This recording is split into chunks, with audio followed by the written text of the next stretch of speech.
you wanted the best, you've got the best podcast, the hottest podcast in the world. The Chris Voss Show, the preeminent podcast with guests so smart you may experience serious brain bleed. The CEOs, authors, thought leaders, visionaries, and motivators. Get ready. Strap yourself in. Keep your hands, arms, and legs inside the vehicle at all times, because you're about to go on a monster education roller coaster with your brain. Now, here's your host, Chris Voss. Hi, folks. It's Voss here from thechrisvossshow.com. There you go, ladies and gentlemen. There, ladies and gentlemen, that makes it official. Welcome to the big show. As always, we've been providing you the most amazing authors and minds on the Chris Voss Show for the last 16 years and over 2,000 episodes. Refer the show to your family, friends, and relatives, or else. No, I don't know what the or else. I mean, we're not going to do or else. Anyway, guys, go to goodreads.com/Chris Voss, LinkedIn.com/Chris Voss. Chris Voss, one of the TikTokity and all those crazy places on the internet. Today, we have a young man on the show with his latest book that he has out, and some of the other wares we're going to be talking about that he does to help you be better at what you do. Cj Ledy is on the show with us today. His new book that was out January 9th, 2024 is called Tune Your Mind: Finding Follow-Through and Fulfillment in the Dawn of Distraction and Disruption. Boy, we really need that these days, huh? The way we're living our lives and doing our things, we're a real mess. We could use all the help we could get. CJ is a coach, keynote speaker, author, and podcaster. He is also a real estate entrepreneur with sales and volume of $100 million plus. Coaching over a decade, he has worked with Fortune 100 companies, artists, musicians, professional athletes, and countless individuals. He's currently traveling North America in his toy hauler RV.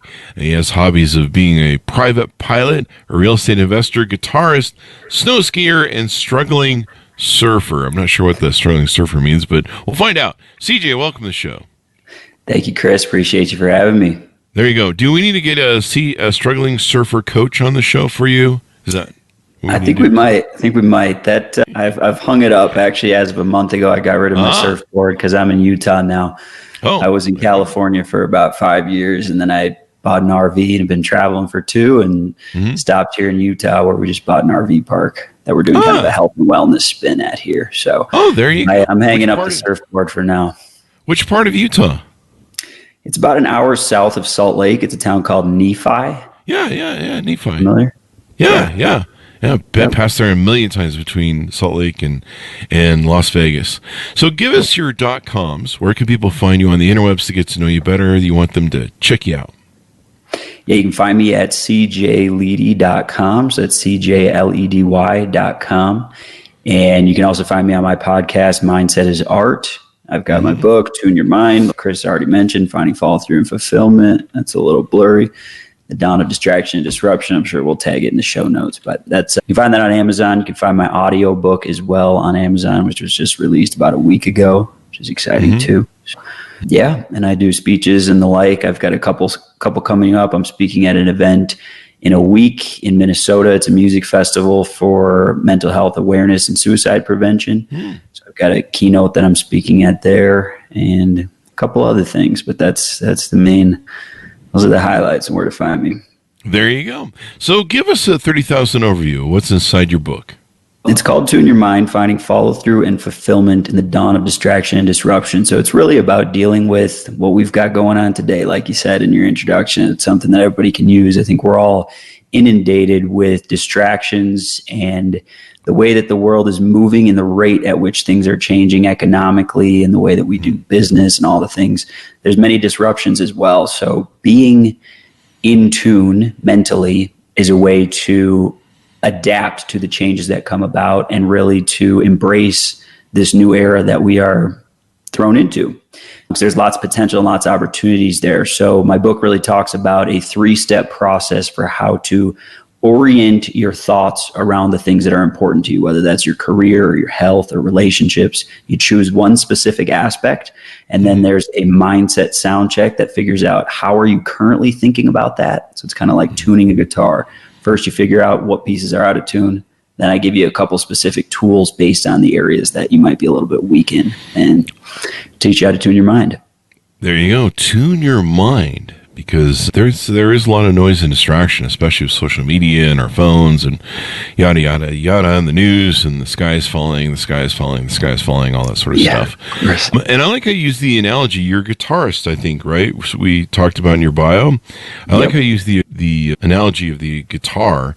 You say even in the hands of a legendary guitarist, an untuned guitar sounds terrible. What if I know a lot of people on social media and Facebook that have just plain broken guitars? Is that fixable, or is stupid? Unfortunately, all too common. Stupid forever. Yeah.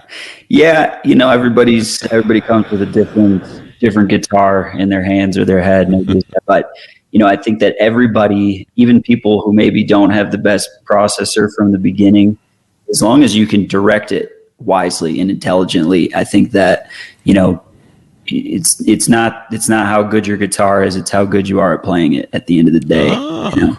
There you go.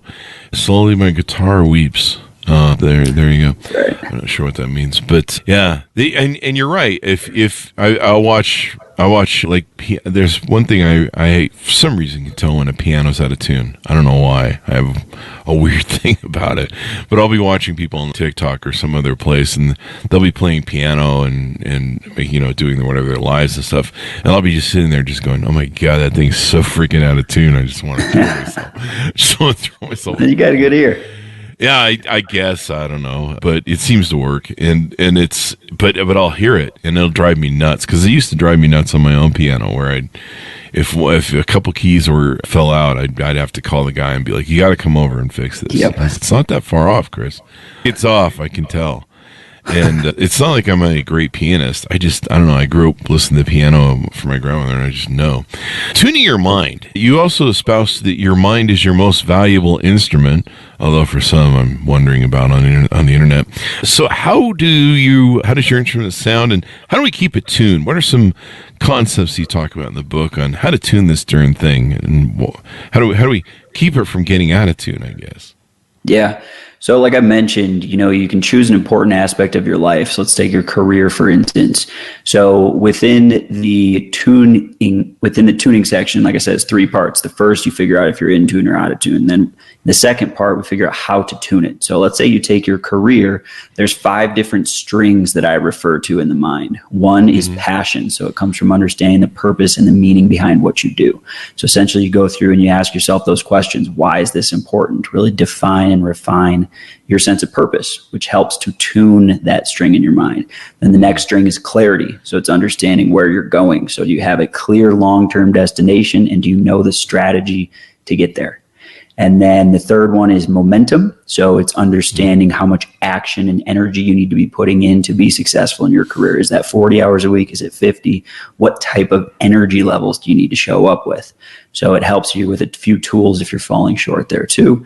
And then the fourth piece is a sense of subconscious ease. So that's if your limiting beliefs are it's really a battle between your empowering beliefs and your limiting beliefs. So do you have more beliefs that build you up and push you in the right direction? Or subconsciously, are you held back by fears and ideas that kind of slow you down? And then the fifth and final string is a sense of necessity. So it's been proven many times that somebody who has a deep, dying belief that what they're doing is necessary, it has to happen, versus something that you'd like to do, those are the people who actually get things done. So it's about building a sense of necessity as well. So you go through, and I have a bunch of different tools for each of those different aspects. And by the end, if you can really be I do a scale, a 1 to 10 scale, and I break it down much more nuanced. But essentially, if you're an 8 or higher in all 5 of those categories, then you are in tune, and your mind is really helping you versus standing in your way from your career, your health, your whatever is important to you. There you go. And having that sort of focus really helps. Talk to us a little bit about your upbringing, how you're raised, what influenced you, what got you into owning your own businesses, as the real estate, et cetera, and all that stuff. Yeah. So I grew up in a household of entrepreneurs. My grandparents started a manufacturing business out of their garage 65 years ago or something. And my dad ended up taking that over, building it into a few different branches of medical manufacturing and a few other things. And our family's always participated in helping out with the business. And then my mom's side, I come from a long list of entrepreneurs too. many generations back, but a lot of real estate as of late from my mom's side. My grandma's one of the top real estate agents. She's in her 80s now, and she's still outperforming most people in their 30s and 40s. She's got a lot of horsepower. So I kind of learned the ropes from all of them. And there you go. I always knew that I wanted to be on the investment side versus just a salesperson. Not that there's anything wrong with either direction, but I wanted long-term wealth creation to the point where, I don't believe it really ever becomes truly passive, but get to a point where you can truly scale, you kind of got to be on the ownership side. I moved to California about 7 years ago, and I joined a commercial real estate brokerage, and I've been selling RV parks, mobile home parks, and and self-storage, a little bit of a few other asset classes, but those are our main bread and butter. And I bought a park up in Northern California, an RV park, about 2.5 years ago that we redeveloped. And then just as of a week and a half, 2 weeks ago, I bought a park here in Utah that has about 60 spaces, and we're going to build it out into a whole health and wellness spin. So we're adding a gym and a sauna and a cold plunge. We're going to do a sensory deprivation tank, and we're going to hopefully eventually host some retreats and stuff like that here too. RV parks living the high life. There's a lot of people doing the RV, what do they call it? Van life? Yeah, like van life sort of thing. Yeah. There's a lot of people still doing that, I guess. It's, it comes and goes and surges, but it's pretty consistent that there's a lot of, especially retired people that love to live in RVs and, snowbird from wherever they're at. But there's a huge millennial wave that's coming through the RV space as well. COVID in particular was a massive spike for RVing. Yeah. There was a ton of people because you couldn't travel any other way. So a bunch of people bought RVs. It was record RV sales. They just couldn't sell them fast enough. And so now you got a lot of people on the road with these things, and the parks are busy. Parks are full across the nation. So wow, there you go. Yeah. We've had a lot of people on this show that are doing mobile home park investment and building those out and buying them up and then renovating them and stuff like what you're talking about doing with RV. I didn't know they were doing that with RVs now, but that makes sense, right? Yeah. I was actually going to buy one of those Mercedes Land Rover or Land Runner. Yeah, Sprinter van deals. Sprinter van, that's it. Yeah. And I was going to buy one because we were doing a lot of shows before COVID where we were doing CS and all the other shows. We still do shows and tour, but we don't do it like we used to. We were going to basically turn the podcast into part of the van so that we could tour around and just open the van and have a pull-out podcast thing to do interviews with CEOs and stuff. And COVID killed it. and then I think we saw the prices of the vans and stuff, and it was like they killed all the events that we would normally go to. And so it's probably a good thing. I don't know. Maybe that didn't work out. But the main idea behind it was being able to take my dogs on trips with me instead of having to kennel them and pay extra costs for the kenneling and then extra costs for the hotels, and then flying, red eyes everywhere at the last fucking second and all that stuff. It was a lot of fun. So you translated a lot of what you've espoused in the book and developed throughout your life with real estate and growing up seeing the entrepreneur influence of your family, correct? Yeah. Yeah, absolutely. It's, and to rewind a little bit too, where I got interested in the whole mindset and, personal development space, that came out of left field for me. I grew up with a lot of social anxiety, and, I really didn't even realize how impactful it was in my life. But when I was 18 years old, I was hypnotized. And one of those stage hypnotist guys where they make people dance like a chicken on the stage. And really? I didn't go up there. I wasn't going to embarrass myself in front of all those people with my social anxieties. But afterwards, he said, "Hey, everybody in the crowd, I'm going to hypnotize you if you want to stick around." So next thing I know, I was in this deep trance, and I basically was asleep with my head in my lap. I had never meditated before, anything like that. And when I came out of it, one of the things he said, you can focus on one of three things: stop smoking, lose weight, or stop the fear of what others think of you. And, I was skinny. It wasn't interested in cigarettes. So I defaulted to, not worrying so much about what people think about me. And when I came out of it, everything changed for me. He asked right off the bat, as soon as we walked out, he said, "Hey, how long do you guys think that lasted?" in an auditorium of about 400 people with my social anxieties. I was the first person. I screamed out at the top of my lungs, 5 minutes. And it shocked me. It was not a normal reaction for me. And I was like, whoa. And everybody looked and stared at me. And usually I would have gotten so much anxiety and stress going through my body, and I felt nothing. I was just completely relaxed. And the guy pointed to me, Zach, I was in a very deep state of trance. And I was like, what just happened? And literally the next 5-6 days it was something out of a movie. I had never experienced that level of just peace of mind, of clarity on what I wanted to do and how I wanted to show up. I was better in sports. I had a presentation in class. Like, I just felt like anything was possible. I didn't realize how many fears and how many ideas had been slowing me down. And it was like all of those just moved out of the way. And I just showed up naturally. It wasn't that I was like super confident. It was just like, I was just at peace. I wasn't worried about doing something wrong. And ever since then, I've just been obsessed with this idea that, our subconscious mind and these ideas and beliefs that are deeply rooted and we don't even realize are there oftentimes are completely scripting our lives, how we feel about the things we do, how successfully we do the things that we do. And once I had that wake-up call, I've just been on a mission for the last, 15 years of traveling to different countries to study different cultural approaches to mental health and well-being, read countless books on personal development, obviously wrote my own, working with people. Mostly my coaching got started out of just passion and interest in how people thought. I would just have deep conversations with people about their mindset. And through it, we would have epiphanies and discoveries, and they'd come back going, God, that conversation changed my life or changed how I was thinking about this. And now, blah, blah, blah. And so I just realized like, wow, this is something that I love and something that's worth pursuing as more than just a little hobby. So that's kind of where my interest in coaching and mindset has really been born from. That's awesome. And you put all the work and stuff. We just had a hypnotist on yesterday. No kidding. With a book. Yeah, cool. Yeah. We didn't. I'm just hypnotizing you to think that we did that. No, I'm just kidding. I'm not very hypnotizable. I don't know how to hypnotize anybody. So I know how to bore them to death so they drool out the side of their mouth. Well, I do that on dates, but other than that, you probably do. You're probably doing more hypnotic trance work than you think. A lot of hypnosis is really just about, it's neuro-linguistic programming is kind of the school of thought, but it's essentially the way that you speak gets people to kind of quiet the normal thought processes of their mind and tune into your voice.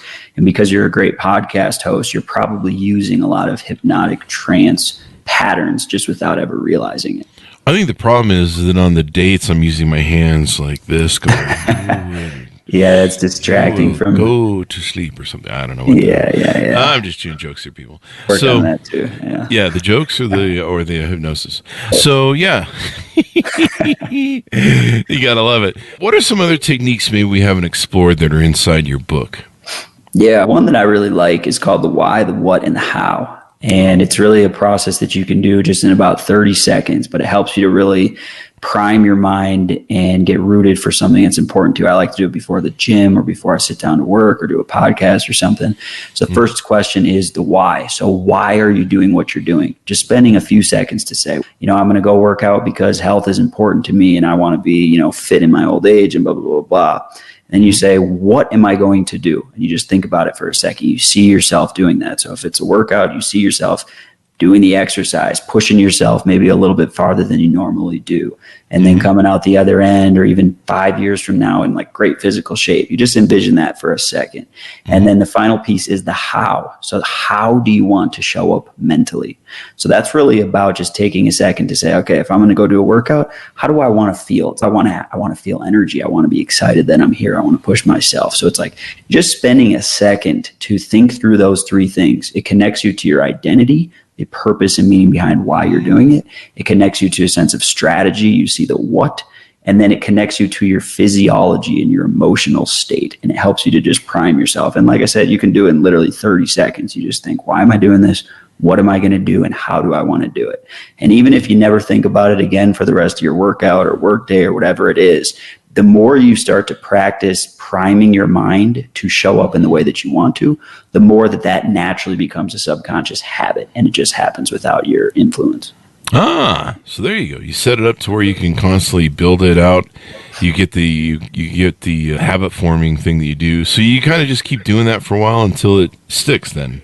Yeah, I find that it's useful the very first time you do it. So it's great, the long-term effects of doing it consistently, especially if there's, if it's for working out, for example. If you do that every time for 10 times in a row, I guarantee you're going to start to have a lot more just subconscious motivation to be working out beyond the exercises themselves. But if you really tune in with it, especially if you do it for 5 minutes, like I like to go sit in the sauna before a workout, and I will just think through those things for 5 minutes. And when I really connect to it, it's like sometimes I go to the gym and I'm like, oh, I don't really want to be here or whatever.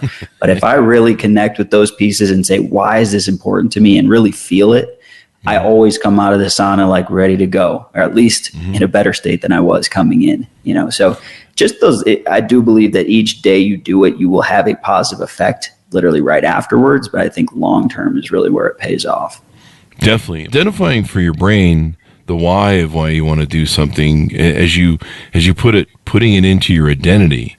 And that's very different than just being like, I think I want to work out at the gym some more. What does that mean? I mean, what is it? How does the body and the mind facilitate that? Where Right. if there's a why there, we always want to understand the why.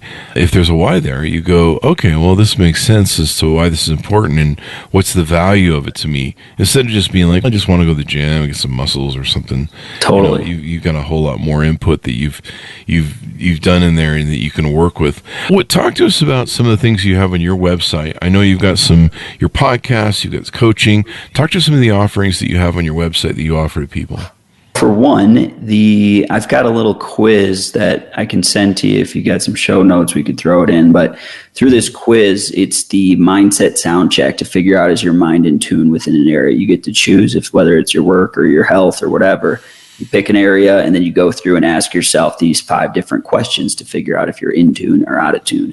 And then with that, I actually will include a free copy of my ebook. If you fill it out there, it'll be emailed to you, a free copy of the ebook. But yeah, obviously I have my podcast on there as well. I do speaking engagements. I'm doing this suicide awareness one coming up in a month here. I've also, in a couple weeks here, I work with some high schoolers too. I work with some high schoolers in Minnesota. It's a soccer team, and I help them with mental performance. And so kind of going through really teaching them the ways that the mind influences their physical performance and their ability to really show up in a sports world. I think that there's so many wild applications for mindset and psychology. I think 2 of the strongest that are really untapped is in the work world and also in sports. Sports there's been such a heavy emphasis on physical ability and strength and the fundamentals of basketball, of taking the shot over and over. But the mind is really what's running your body. And when you introduce fear and pressure and things like that, if you don't know how to address those, you're putting your body into a whole different physiological state. And at that point, it changes how you're going to react. So you might in practice or behind closed doors with yourself, you can shoot the hoop every time. But when pressure mounts, how do you handle that? So there's a lot of ways that people can, simple tools that people can use to really understand the way that their mind affects them in many avenues, certainly sport. Definitely. How do people onboard with you or handshake with you to find out if the coaching with you can help them and onboard? Do you have courses, things of that nature? Yeah, I have a meditation course on my website there that is a 8-step process to really teach it. Take someone from a beginner level to all the way through. You're pretty experienced and can do it all on your own. Essentially, there's 4 different phases to it. 1, it's understanding your breathing. That's pretty normal to meditation. But number 2 is your physiology. So it's how to relax yourself, do deep muscle relaxation, essentially put your body to sleep. And it's very restorative. And then the next piece is controlling your heart rate. And then the 4th element is controlling the mind. So slowing your mind down into an alpha state. So it's broken down in 8 different levels, and it kind of walks you through each one, how to create that state in your mind and body. And I think it's an easy way for people, because I struggled with that for a long time. As I learned to meditate right after I had that initial hypnosis experience. Because I went into this deep state, it was like I could just, ever since then, I've been able to go back to it. I can meditate in about 2 minutes. I can get into a really deep meditative state. I can put my whole body to sleep to the point where it's pretty much numb and my mind slows all the chatter down. It feels incredible. But people always say, how do you do that? And I hadn't had words for it for a long time. So I finally put that program together. There you go. So I think Saves it was cool. you on edibles then. Exactly. Yeah, you can multiply the effects if you've got some of those sitting around. But also, just for coaching though, people can reach me at coach@cjledy.com. That's where, people will send me initial inquiries, and then I will do a 15 to 30 minute initial coaching call with people that, it's kind of a discovery call to see if what they're interested aligns with, what I can offer. And then you work with corporate teams, senior executive teams, et cetera, et cetera. I do. Yeah. So I've worked with a few Fortune 100 companies, and typically I'll just go in. I like to work with the head manager. It's oftentimes sales teams, and I will just kind of get their basic blueprint of how they're currently showing up and who are kind of their top performers and maybe who needs a little kick in the butt. And then we'll go through and we'll kind of do about an hour-long session where we'll break down just some basic habits that people are either following or not, and some different mindset tools that everybody can kind of apply. And it really follows a lot of the backbone of the tune your mind concept. So figuring out if people are really in tune within their sales position or whatever role they have in the company there. And yeah, it's been a fun one. There you go. Tune your mind. At least people should try using their mind first, probably. That's probably a good idea, and then tune it later. You might want to pick that thing up, dust it off your brain, and all that good stuff. So give people a final pitch out to order the book, on board with you and your services and your .coms as we go out. Yeah, I appreciate it. Yeah, people can find me at cjledy.com, which also has links to all the other things, but you can find me at Mindset is Art podcast. My book's on Amazon, my audiobook's on Audible. Probably get it up on a few other sources coming up in the future too. But those are definitely the main ways to reach me. You can reach out, coach@cjledy.com. Would love to connect with anybody out there who's interested in anything we talked about today. There you go. Well, thank you very much, CJ, for coming on the show. We really appreciate it. Yeah, thanks, Chris. Appreciate you having me. There you go. Thanks for our audience for tuning in. Go check out the book wherever fine books are sold. It's called Tune Your Mind, Finding Follow-Through and Fulfillment in the Dawn of Distraction and Disruption, out January 9th, 2024. Go to goodreads.com/Chris Voss, LinkedIn.com/Chris Voss. Chris Voss won the TikTokity and all those crazy places on the internet. Thanks for tuning in. Be good to each other. Stay safe. We'll see you guys next time.